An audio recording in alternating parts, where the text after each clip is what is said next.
வவ்வால்களால அதிக பாதிப்புன்னு சொல்றோம். ஆனா இந்த உலகத்துல வவ்வால்கள் மட்டும் இல்லைன்னா மனுஷங்களால நிம்மதியா வாழவே முடியாது. ஏன் தெரியும்? நம்மள தூங்க விடாம பண்ற கொசுக்களுக்கு சிம்ம சொப்பனமே இந்த வவ்வால்கள் தான். ஒரு வவ்வால் 1 மணி நேரத்துல கிட்டத்தட்ட 1000 கொசுக்களை வேட்டையாடும். வவ்வால் இல்லைன்னா ஊர் முழுக்க நோய்களும் பூச்சிகளும் தான் இருக்கும். நமக்கு பிடிச்ச மாம்பழம், வாழைப்பழம், கொய்யான்னு 500க்கும் மேற்பட்ட பழங்கள் இன்னைக்கு நமக்கு கிடைக்குதுன்னா அதுக்கு வவ்வால் செய்யற மகரந்த சேர்க்கை தான் காரணம்.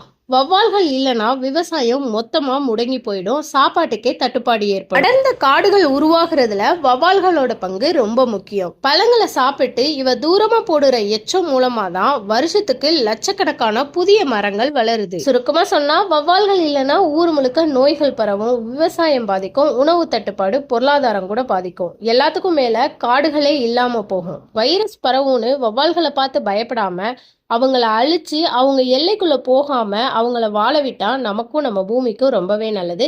இந்த தகவல் புதுசா இருந்தா மறக்காம தமிழ் டைரிஸ் சேனலுக்கு சப்ஸ்கிரைப் பண்ண மறந்துடாதீங்க.